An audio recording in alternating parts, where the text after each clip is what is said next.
Kapag sinabi mong Honda Civic, ano ang unang pumapasok sa isip mo? VTEC?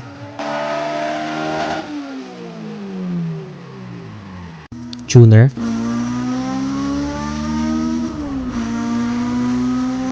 Street racing? O baka Fast and Furious?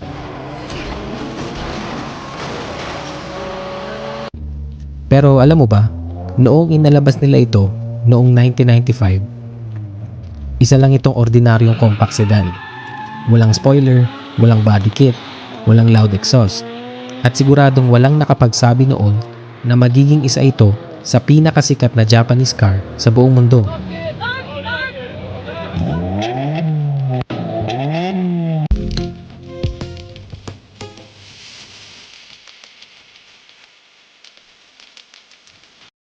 Ang Civic EK ay ang ika-6th generation ng Honda Civic.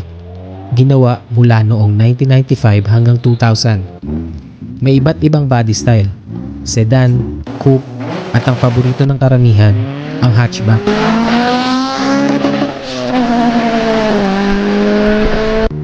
Sa unang tingin, wala naman talagang espesyal.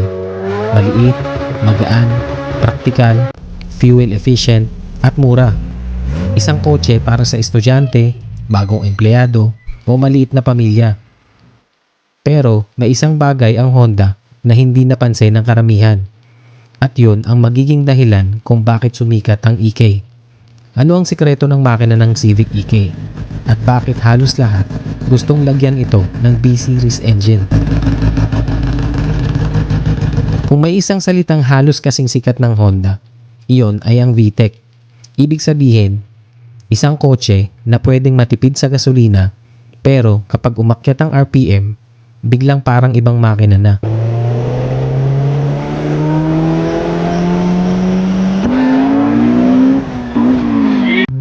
Dito, ipinanganak ang sikat na linya na pagsipa ng VTEC. At dito rin nagsimulang mahalin ng enthusiast ang Honda. Hindi lang mabilis ang EK. Napakadali rin itong i-customize. Napakaraming aftermarket parts. Napakadaling mag-engine swap. At halos lahat ng performance parts merong available. Kaya kahit budget build, pwede. Show car, race car, daily car, pwede rin. Parang Lego, pero kotse. Pero bakit hanggang ngayon, mahigit 2 dekada na, mataas pa rin ang presyo ng Civic EK?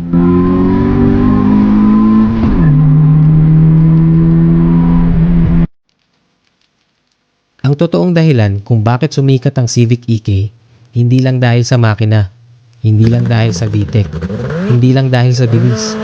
Sumikat ito dahil naging simbolo ito ng car culture. Sa Japan, sa Amerika, at lalo na sa Pilipinas.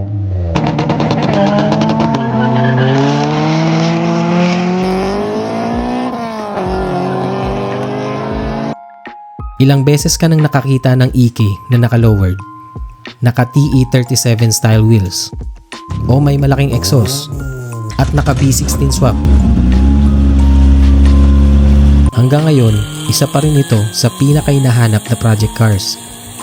Hindi dahil ito ang pinakamabilis, hindi rin dahil ito ang pinakamahal, kundi dahil binibigyan nito ang bawat owner ng pagkakataong gumawa ng sariling version ng pangarap nilang kotse.